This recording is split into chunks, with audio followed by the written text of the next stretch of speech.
Welcome back to Malta Archery. Long awaited, it's here. Jackal Archery's Asymmetrical Hun bow. Here you have it. Thank you for watching. See you next time.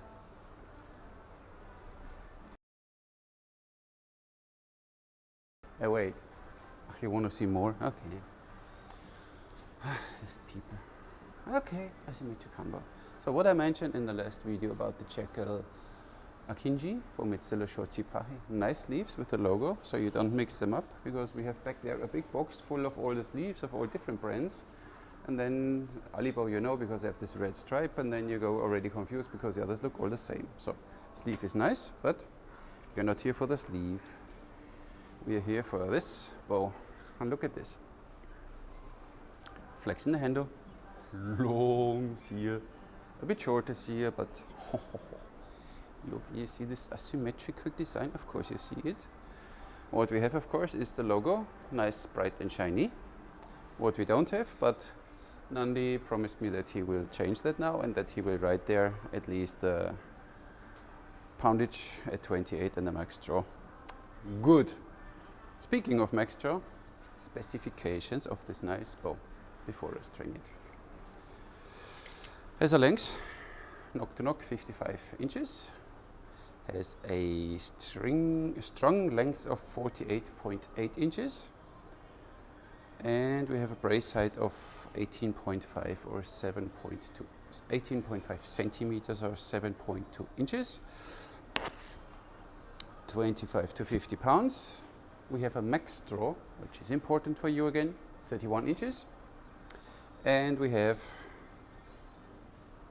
ash in the handle and in the sears. And there we have these bamboo laminated stripes, like he is always using. What else?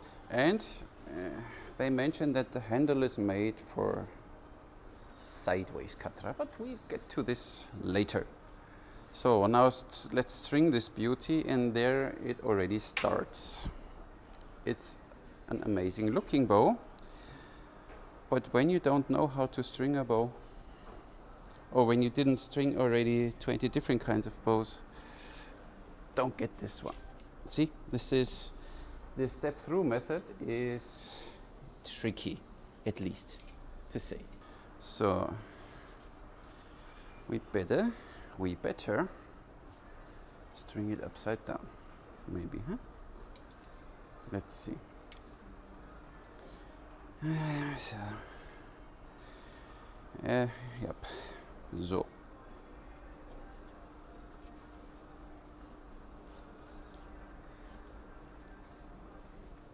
It's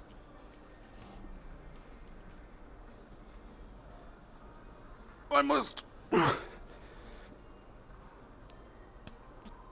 impossible to string this bow. And when you twist the limbs, but finally. But there's another way to string this kind of bows. It's like with horn bows, tricky, but we get there. So this is the strong beauty of an asymmetric Hun bow. Like, I believe they always build the bows. So, and handle, amazing. Just joking. My open TBC, I shouldn't go out. Handle feels really good. So we will see. So this is the bow. You better check of this bow everything, because it's easily wobbling, and this, you know, it's like a real horn bow. It's a little fragile. So, but once you get that, and why do I have a scratch here? No, that was wax. Once you get that, an amazing bow, but you really should have an idea of bows and should have strung a few different bows. So look at this. shut up. It's too tight here. 31 inches. Feels incredible. And here you feel then not that much as with the living arrow bow, but this is because of the handle design. But you feel already the lower limb coming a little back. Feels awesome, draws awesome.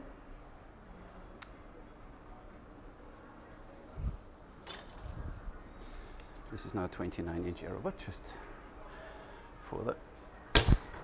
Ooh. Yep. I'm excited. The only thing is really, I will do a video about how to string this kind of bows properly, because there are some recommendations of Jackal. You need to make sure that everything is straight and in line.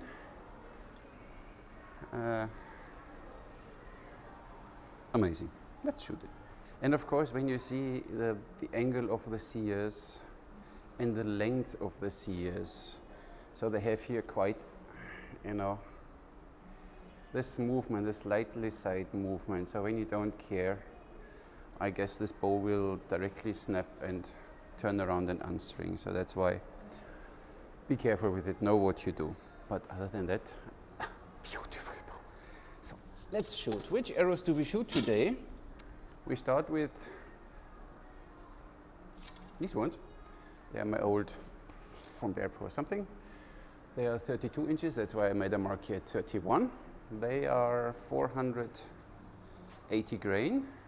That means when I draw this bow 31 inches, it's roughly 10 grain per pound. So this is always what I recommend for shooting in a safe way, 10 grain per pound. So let's see that you see the bow properly.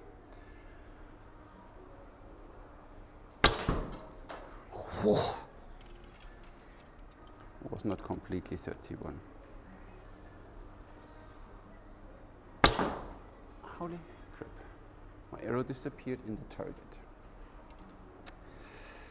I guess it's a fast one too. Doesn't feel that fast as the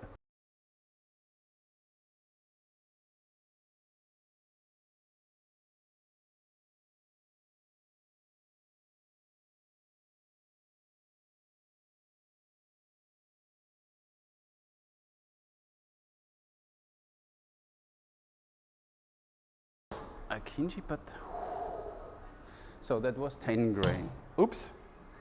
Now we shoot the ones I shot with the Akinji. I made a mark at 31 today, of course. They are 380, which would mean 8 grain per pound. Yep, that feels just right.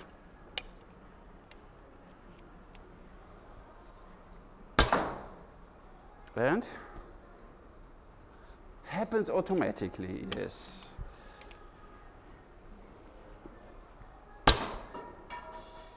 These arrows go through my target.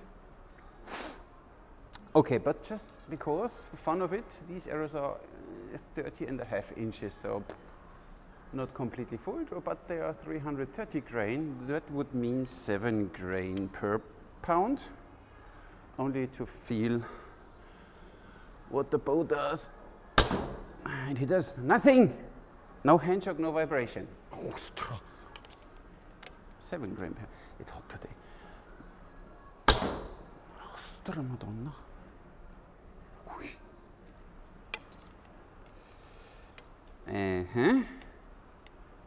This is how we do it. Astra.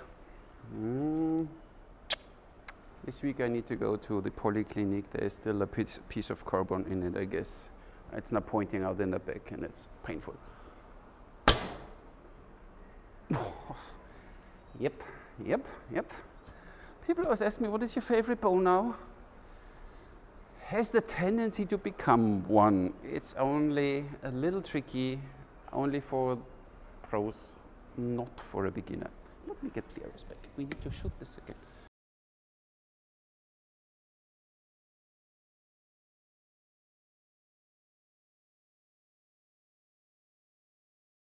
But I said I will do a video.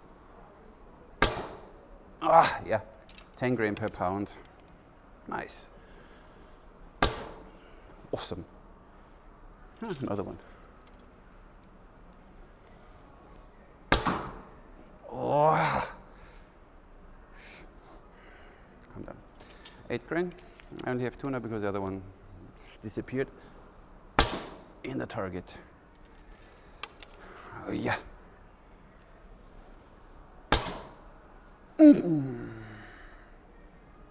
Yeah, this is a short one. You don't shoot this one. And 7 grain.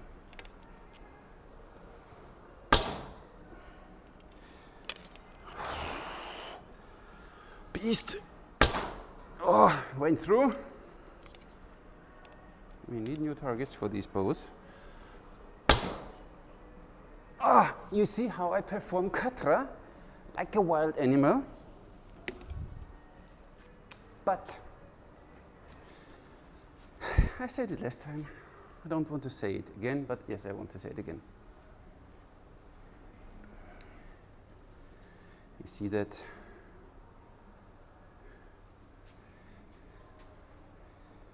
You see that? You see that? Yes, you saw that. Good. Then you know what that means. Katra, and it's not accuracy, it's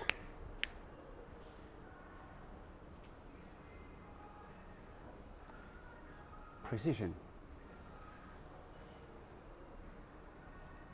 Yo, yop, yop. 10 grain again. And of course, let me check. People always ask about different shooting styles. Of course, you can have this Turkish Ottoman with a Hun bow, completely cross culture. Who cares? Oh. Whoa. Went through again. We need new targets to shoot down there. Let's see. Arrows upside down on the bow hand would even work with this handle because the bump is on the belly side and not on the back like with a Turkish one. Now I'll go through the target. I only don't like it because I don't like to have arrows on the bow. I like it more, you know, this way. And even with a katra, you point there, it's timing, of course, and blah. It goes where it shall be. So, no, I don't shoot Mediterranean, you know my figure. But of course, you could shoot Mediterranean with this bow. Even at 29 with a lightweight arrow, so you don't have to draw 31 inches, even if it's just fun. Even at 28 inches or 29 inches, incredible, throws the arrow away. Speed test, Hun, asymmetrical, 10 grain per pound, 31 inch draw. 181. Oh, oh, oh. This is how you ruin your arrows when you shoot through the target. Oops.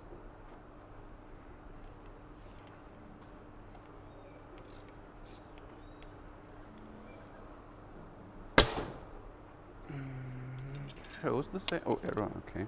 Okay. Felt a little slow. 186. So 185 something. I will do it again, but only I don't want to get arrows now. 8 grain per pound.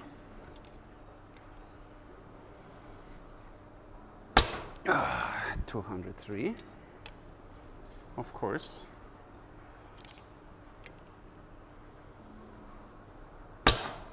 Ostra, I was too fast. 198 and 7 grain. 210, and it feels okay with this bow. 209, 208. This bow feels comfortable with 10 grain per pound. It's no problem. 188.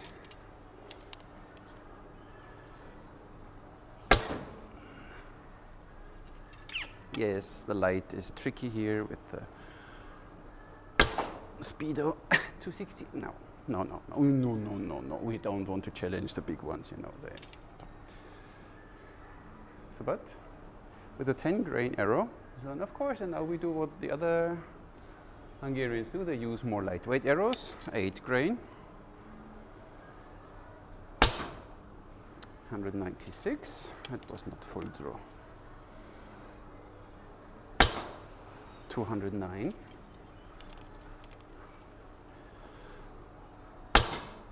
208. 7 grain per pound.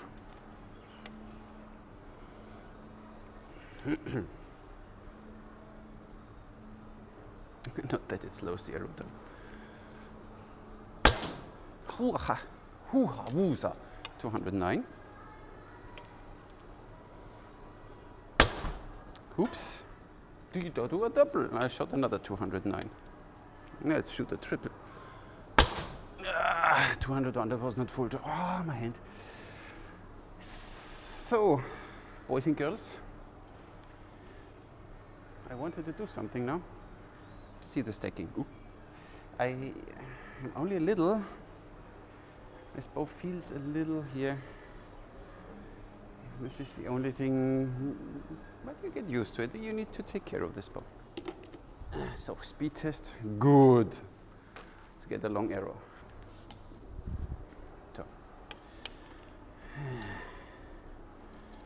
So, oh, let's see. Hope I'm in frame. So, should be. So, 31. 31 and you are done. Okay, 31, but don't draw more. Feels already at 31, the draw curve, so it's the limit of this bow is 31, so don't overdo it, don't expect to shoot longer draw. But everything under, look, this arrow is 29 inches.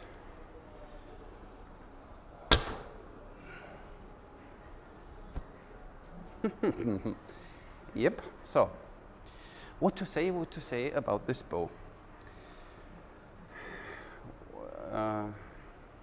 Definitely not a beginner's bow. So it's for shooting, yes, instantly nice groups. The long limb here makes this bow still forgiving. The short limb makes it snappy and fast. So it's and you shoot through the. But I told you last time when we spoke about asymmetric bows, you shoot exactly through the center of the bow and not off center like with symmetrical bows. But these long, gentle sears here have a there's this movement here. You really need to take care. Even when you draw and you press the arrow too hard on the bow or something, it feels like this bow likes to snap. So you really need to have an idea of shooting, and this should be not your first horse bow. When you have already experienced, you shot a few Turkish bows or other bows, and you're ready for this, get one.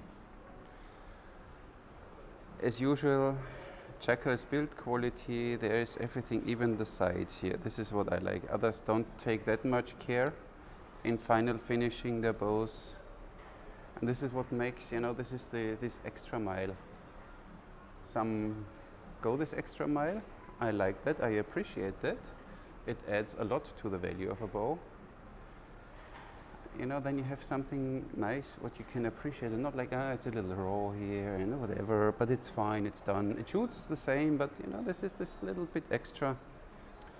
So durability, some people always, or some people think maybe the durability of an asymmetrical bow with modern materials, that the lower limb gets really stressed out. Time will tell. I don't know, I just have this bow for a few days now and shot some arrows. We will do some heavy shooting with this one and then we see, but I think when they are proper made, I mean, we have other laminated bows, they delaminate or whatever. So it's as long as you keep it in the draw range of 31 inches, arrows can be light. It doesn't feel like there's any problem with 7 grain. So, but I would maybe stick to 8 grain, then you still have 200 feet per second. A little on the safer side, but I think even a 5 grain arrow, I don't have one. But you know, it's hard to get a 31-inch arrow in 5 grain. No problem whatsoever. 10 grain feels good, a little, then you feel it's a little slow, not that snappy. 8 grain, just perfect, more than 200 feet per second, which is always is magical, you know, wow, he makes 200 feet per second. Incredible bow. Only stringing and unstringing is a thing. I will do a video about this next. For the price, this idea of a bow in this incredible craftsmanship, with this performance and with this handle, it's seriously, this handle, it's a little edgy there. It's more round in the front, so you have your fingers perfectly around, and here the root of your thumb. Where's my pressure point, so to say? If I aim, then I aim with the root of my thumb. Goes forward, and when you shoot, it's naturally. You have this. Good morning. That's why I come early. You have this natural katra going on this. So, Jackal, congratulations, an incredible bow. Get one when you already have experience, really get one and test this. This is a different shooting experience. And as you see, even with katra, accuracy and all this, you know, short bows need katra. And yesterday I got the question, if I have here a lot of wear and tear on the bow here, on the side where the arrow always slides. I shot now, I don't know, 30 arrows or something. You barely see scratches because of katra. But of course, if you don't want to shoot katra, depending on the draw length, the spine of the arrow will always slide here, scratch here. But I might do a video of what and how, and maybe. So maybe if this is of interest, then it can be a next frequently asked question video, how to avoid when you have, it depends on the draw length of the spine, and what can you do that you don't scratch your bow up here. Because for a reason they don't have these plates in it, because you don't need them. As you see, there is barely a scratch. And this is simply because you do a slight katra. Of course, people might hate me for that, but look at my face. Do I care? No. So, get one. Get them quickly. I don't know how long, and I'm just joking. This is incredible bow. If you have experience, get one. If you're a newbie, wait. Get a Akinji or something else. Don't start with this bow. Stringing will kill you. And unstringing, and once you do a mistake, you warp the limbs, you twist the limbs, and tricky. This is a tricky part. Other than that, one of the most amazing bows I ever shot. Hi. So, just joking. Thank you very much for watching. See you in the next one.